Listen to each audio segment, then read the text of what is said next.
유라시아 대륙 동쪽 끝에 위치한 대한민국. 하지만 남북 분단으로 사실상 섬나라와 다름없습니다.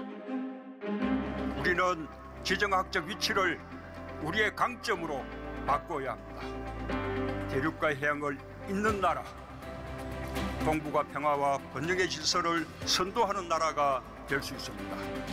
신북방 정책은 대륙을 향해 달려가는 우리의 포부입니다. 북방 국가들과의 경제 협력을 통해 한반도의 새로운 성장 동력을 찾고 나아가 동북아 공동 번영과 평화를 꿈꾸는 우리 정부의 야심찬 계획. 남북을 넘어 러시아, 중국을 거쳐 유럽까지 거대한 유라시아 대륙으로 뻗어나가는 대한민국의 신경제 지도를 따라가 봅니다.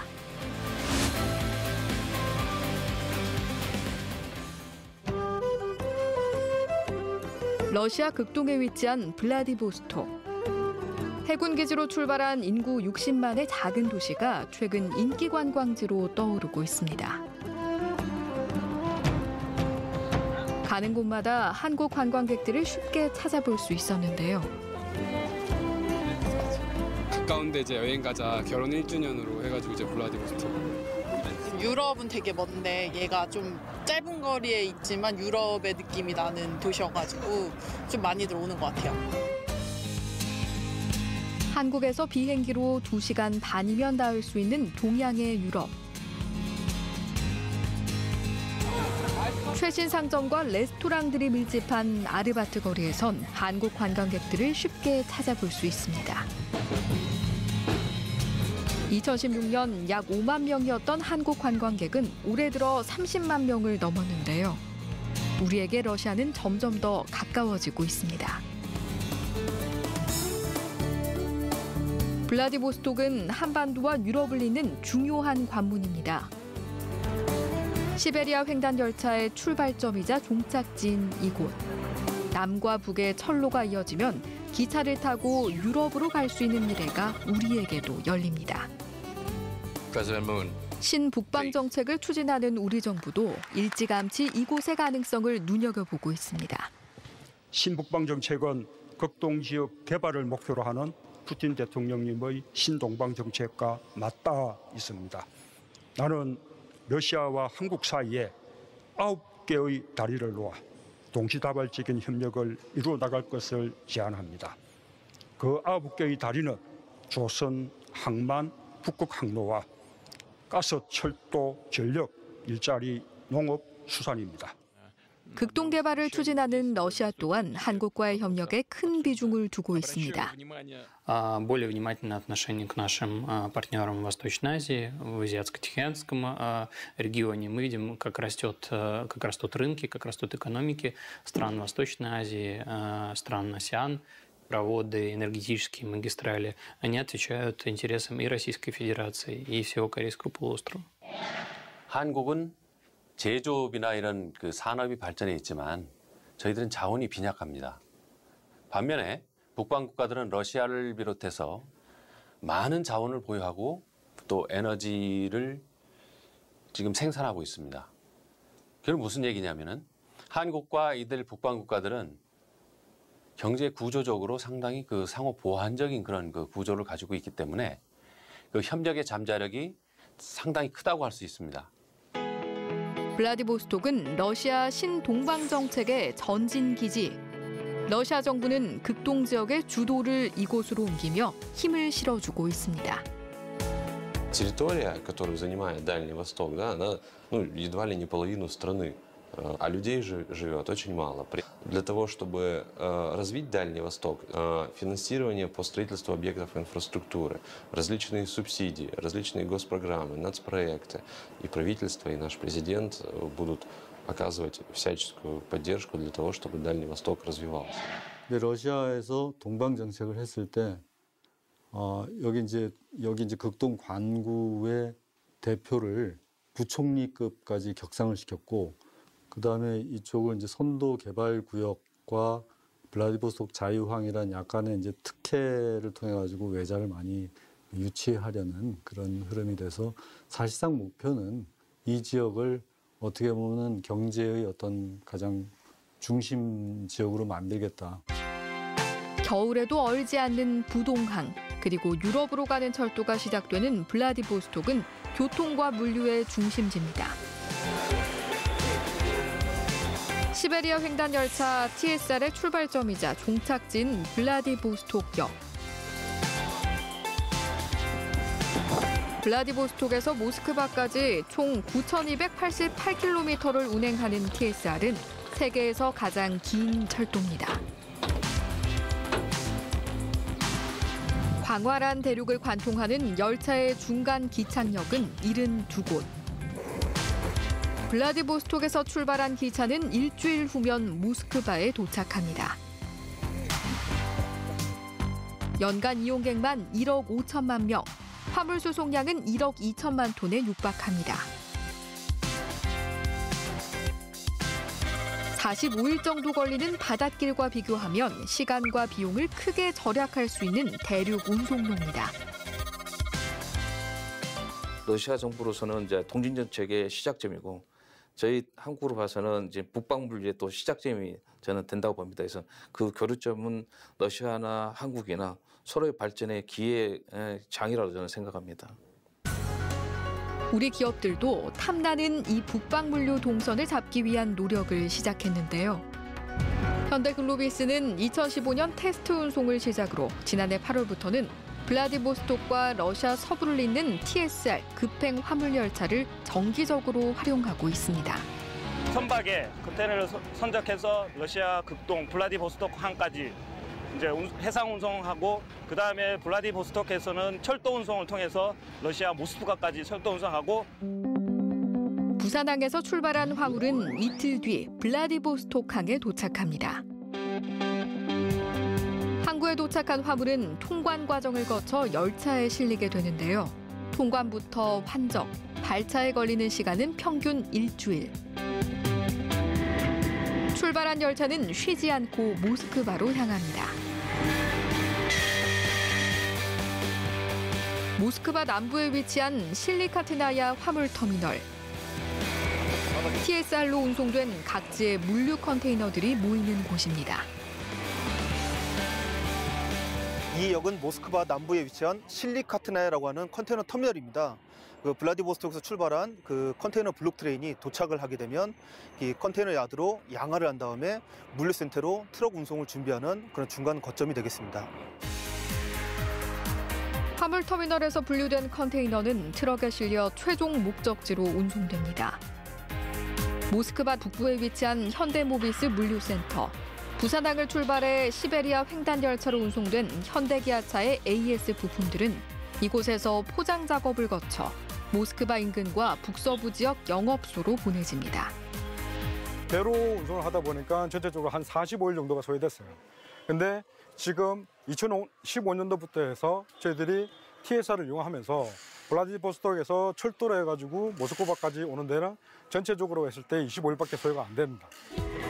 운송 기간은 앞으로 더 줄어들 전망입니다. 현재 러시아 정부는 TSR이 하루 1,500km까지 갈 수 있도록 철도 고속화 작업을 추진 중인데요. 고속화 작업이 완료되면 지금보다 더 많은 물류를 더 빠른 시간 안에 운송할 수 있습니다. 러시아 정부에서도 러시아 철도 발전 2030 계획이 있는데요. 그 계획에 붙여보면 지금보다 더 빠른 속도, 더 많은 물동량을 운송할 수 있도록 지금 현재 나름대로 전략을 가지고 있습니다. 남북을 잇는 철도가 연결되어 해상 운송 없이 열차로만 운송할 수 있게 되면 또 다른 물류 혁명도 가능합니다. 부산과 서울에서 출발한 열차가 러시아와 중국, 몽골 철도와 연결되면 다양한 내륙 운송 루트가 생기고 환적에 드는 시간과 비용도 줄일 수 있습니다. 지금 이제 부산항에서 블라디보스톡으로 해상 운송을 거쳐야만 러시아 TSR 운송을 할 수 있는데 TKR과 TSR이 연결된다면 그 해상 운송 구간이 없어지고 물류의 끊김이 없기 때문에 이게 환적하는 그런 단계가 줄므로써 운송 품질이 상당히 높아질 것으로 기대하고 있습니다. 많은 박수 부탁드리겠습니다. 그러기 위해선 남북철도 연결이 핵심인데요. 지난해 남북은 4.27 판문점 선언에 따른 후속 조치로 북한철도 현대화를 위한 남북 공동조사를 시작했습니다.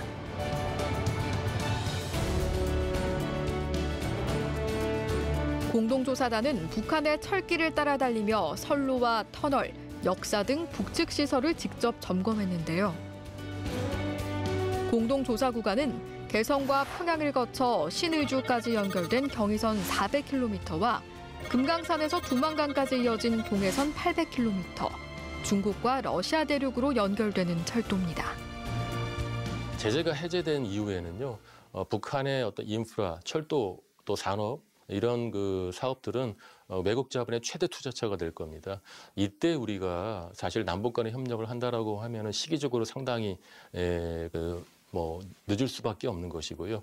따라서 제재 이전에 남북 간의 어떤 철도 협력의 플랫폼을 우리 만들어내는 것이 굉장히 중요합니다. 철도가 시작되고 항만을 모두 갖춘 부산의 기대감도 큽니다. 부산시는 지난 5월 육해상 복합물류 루트를 개척하기 위해 북방 5개 도시 순방에 나서기도 했는데요. 중국의 해룡장성의 물류업체, 그다음에 연해주의 물류업체, 그다음에 블라디보스토크 항터미널사, 그다음에 부산의 지역 선사가 함께해서 이쪽에 물류를 새롭게 만들어보자 해서 MOU를 체결했고 그 결과를 가지고 지금 현재 준비하고 있습니다.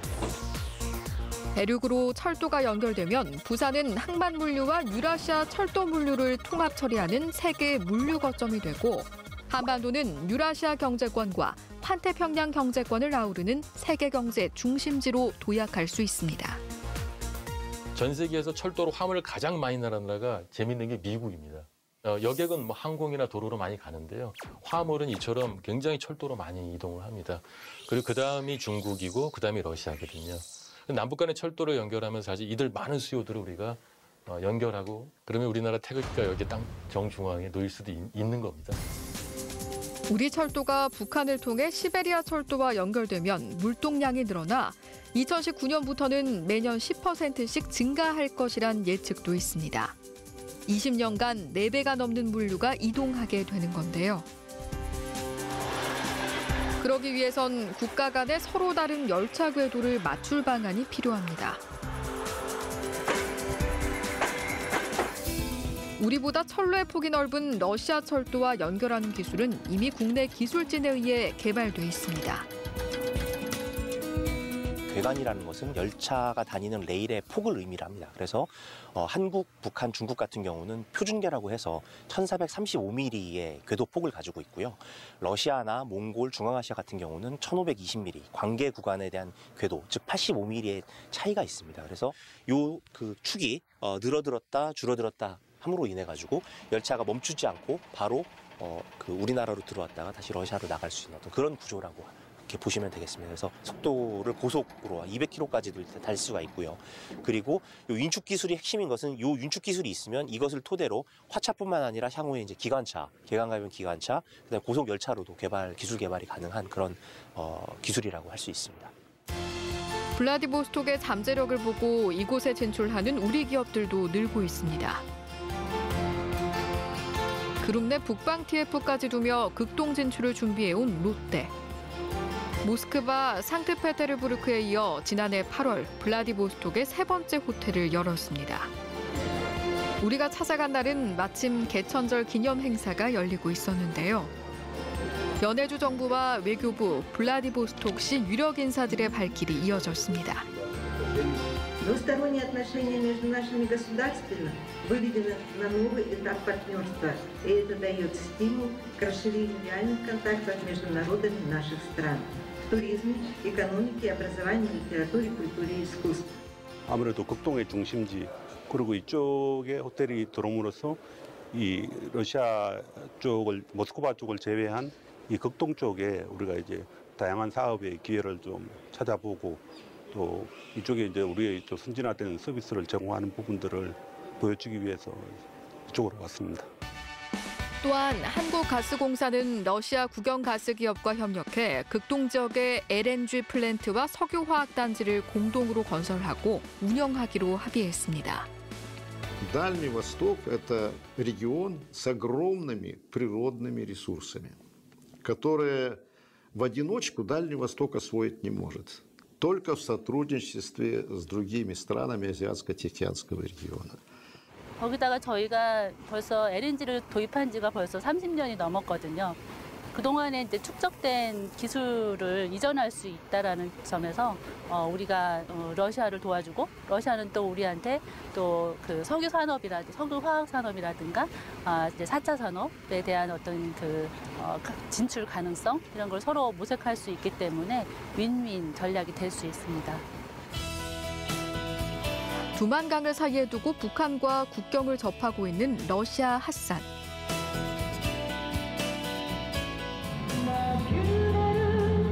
북한의 라디오 방송이 들릴 정도로 북한과 인접한 곳입니다.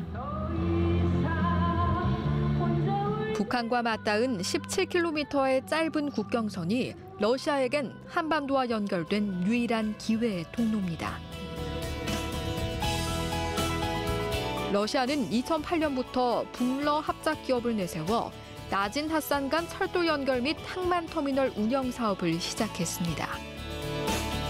이른바 나진 핫산 프로젝트. 러시아산 석탄을 철도를 이용해 북한의 나진, 선봉 지역으로 운반한 후 다시 선박을 이용해 한국을 비롯한 다른 국가들로 운송하는 물류협력 프로젝트입니다. 우리 정부도 러시아 기업에 투자하는 방식으로 이 사업에 참여했는데요. 하지만 2016년 북한의 4차 핵실험 이후 나진 핫산 프로젝트는 사실상 중단됐습니다. 북한의 핵실험에 대해 상응하는 대가를 치르도록 한미동맹 및 국제사회와의 공조하에 필요한 조치를 취해 나갈 계획입니다. 그 후 3년, 남북러 물류협력 사업이었던 나진 핫산 프로젝트는 현재 어떻게 진행되고 있을까요? Это уже наш порт новый. На сегодняшний момент мы ведем переговоры с запуском, продолжением работы экспорта российского угля в Китай, Вьетнамскую республику. Корейская делегация. 1년 넘게 멈춰있던 사업은 최근 중국과 베트남을 상대로 협상을 재개했다고 합니다.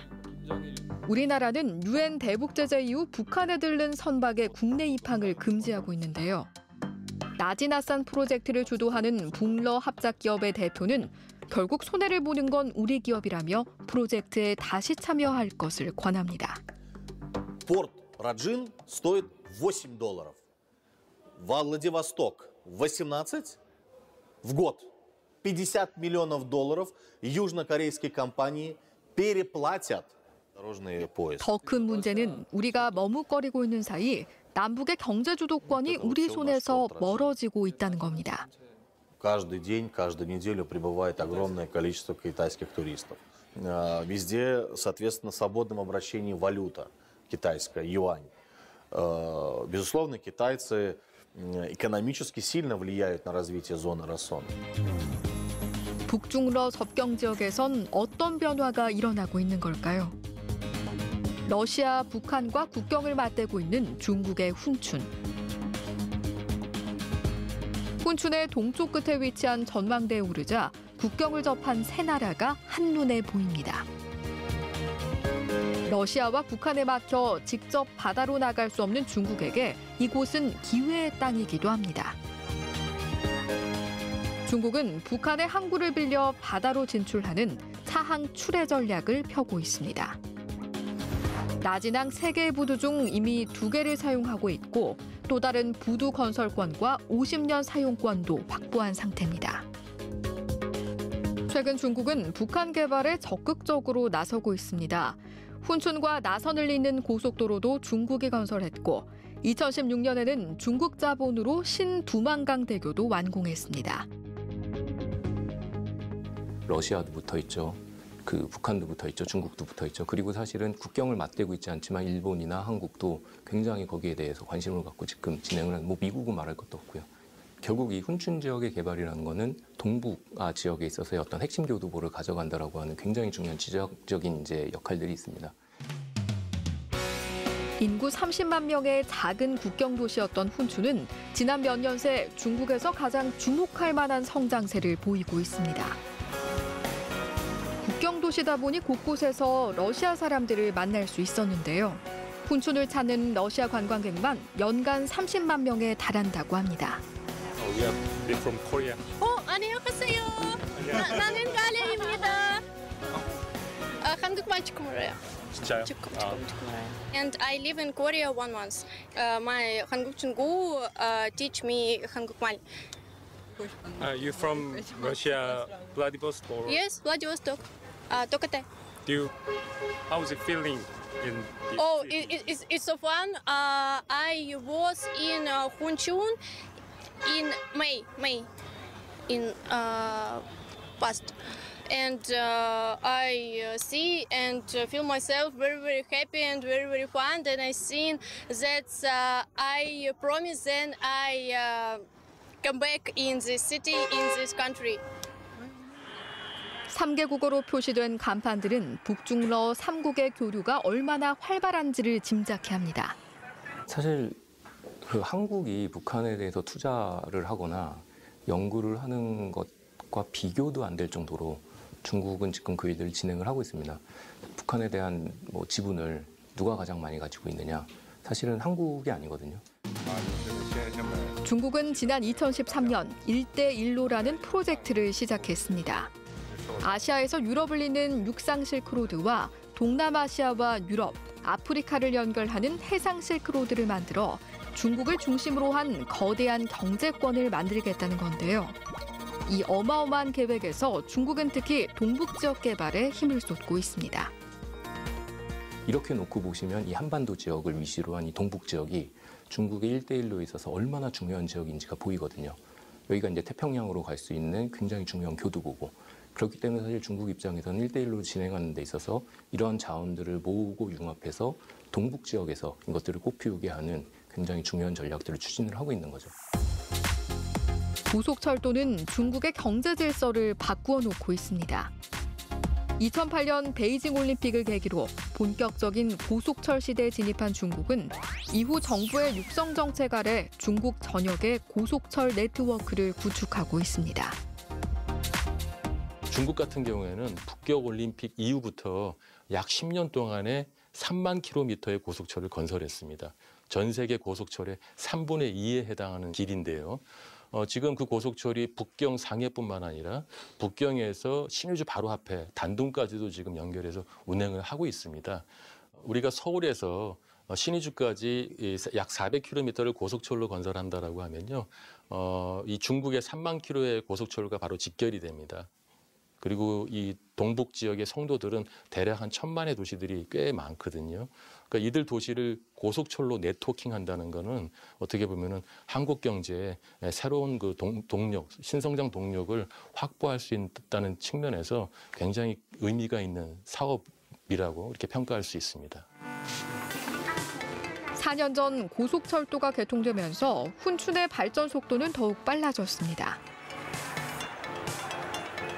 중국은 훈춘뿐만 아니라 북중 접경 지역의 배후 도시인 창춘과 지린, 옌지도 집중 개발해 고속철로 연결해 놨습니다. 훈춘에서 30분이면 옌지, 3시간이면 창춘에 도착합니다. 옌지에서 고속철을 갈아타면 4시간 안에 선양에 도착할 수 있는데요. 일반 열차를 이용하면 13시간이 넘게 걸리던 구간입니다. 지린성의 성도 창춘에 가까워지자 고층 아파트들이 시선을 압도합니다. 한국의 신북방 정책, 러시아의 신동방 정책과 연계되는 동북 삼성의 중심지. 중국 정부는 적극적으로 창춘시 개발에 나서고 있습니다. 2020년까지 인구 100만 명을 수용하는 신도시로 개발 중인 창춘신구. 우리 정부는 이곳에 한중 국제합작 시범구를 조성할 계획입니다. 한국의 기업들을 주로 유치를 해서 그 장춘시의 그 동북 지역의 새로운 복합 그 도심을 이제 조성을 하는 겁니다.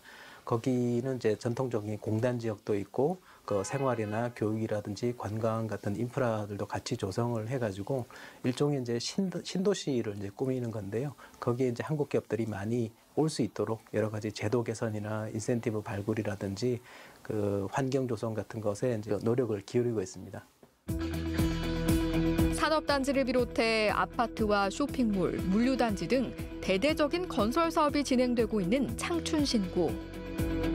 중국 정부는 25조 원을 투자해 이곳을 세계적인 자유무역구역으로 개발할 계획을 갖고 있는데요. 그 배경에는 한때 변두리로 취급받던 동북 지역을 개발하려는 중국 정부의 강력한 의지가 담겨 있습니다. 예전에 그 2013년도인가요? 리커창 총리가 이 장춘 지역에 와서 각 성의 이 동북 삼성의 성장들 서기들을 다 불러놓고 그 말씀을 하신 적이 있어요. 뭐라고 얘기를 했냐면 동북이 머리를 들어야 중국이 춤을 춘다 이런 얘기를 했어요. 이제 중국을 잘 아는 사람들은 볼 수 있는데 중국 지도를 보면 닭처럼 생겼어요. 한반도는 닭부리, 벼슬 이제 부리 쪽에 이제 해당이 됩니다. 그런데 이 지역이 머리를 들어줘야 중국이 춤을 춘다는 얘기. 이건 1대1로는 반드시 이 지역의 핵심 동력을 가져야 된다는 얘기를 에둘러서 표현을 한 겁니다. 그간 중국의 대표 낙후 지역으로 불리며 투자 기피 대상이 되어왔던 동북 삼성. 하지만 최근 들어 중국의 최대 전자상거래 업체 알리바바, IT 기업 텐센트, 부동산 대기업 완다 등과 같은 중국의 공룡 기업들이 앞다퉈 동북 삼성의 투자 의지를 밝혔습니다.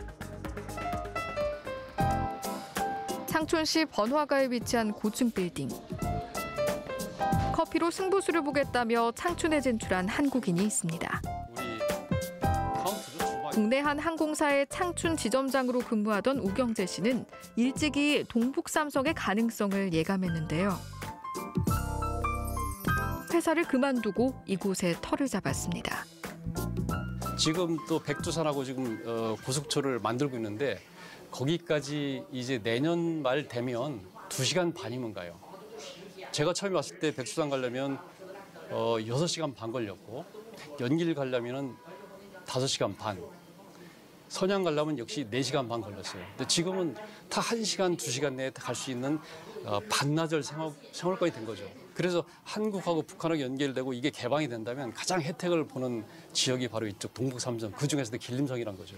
그렇기 때문에 길림성에서는 한국하고 교류를 굉장히 중시하고 지금도 북중 교역의 70%가 이루어지는 국경도시 단둥. 최근 이곳 단둥에 또 다른 변화가 일어나고 있습니다. 차로 10여 분 거리에 위치한 신압록강대교. 5년 전 이미 완공됐지만 미개통 상태로 남아 있었는데요. 최근 연결도로 공사에 속도가 붙으면서 연내 개통을 앞두고 있습니다. 중국은 북한을 관통해 단둥과 서울을 잇는 고속철을 우리 정부에 제안하기도 했습니다.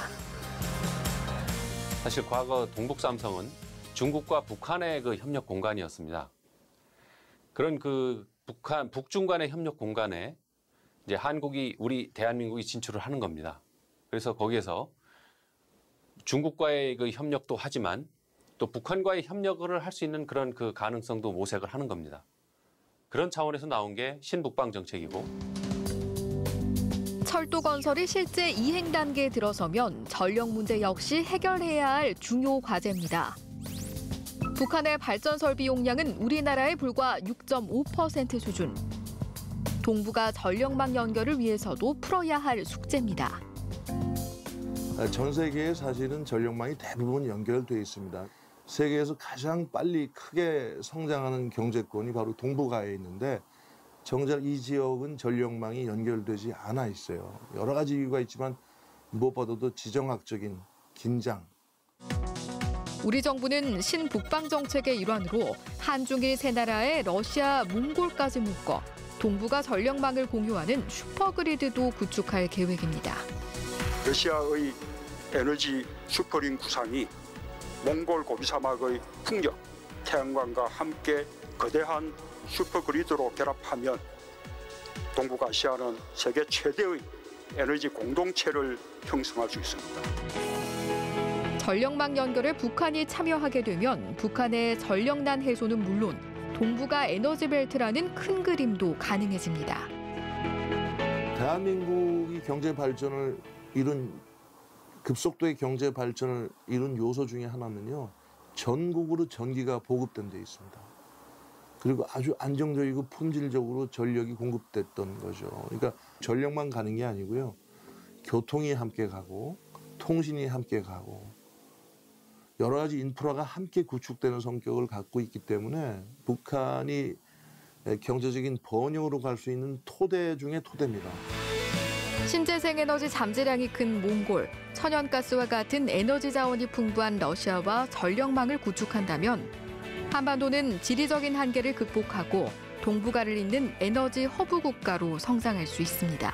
북한이 그런 이점을 잘 활용할 수 있는 좋은 전략적 위치에 놓여 있습니다. 정말 좋은 위치에 있기 때문에 에너지 안보 차원에서 저희도 그렇고 북한이 같이 함께 성장하는 데 굉장히 중요한 사업이 될 수 있겠습니다. 전쟁과 분단으로 긴 시간 섬으로 남았던 대한민국. 남과 북이 이어지면 한반도는 더 이상 섬이 아닌 유라시아 대륙을 여는 시작점이자 대륙과 해양을 아우르는 세계의 중심이 될 수 있습니다. 지금 우리 앞에 그 길이 열리고 있습니다.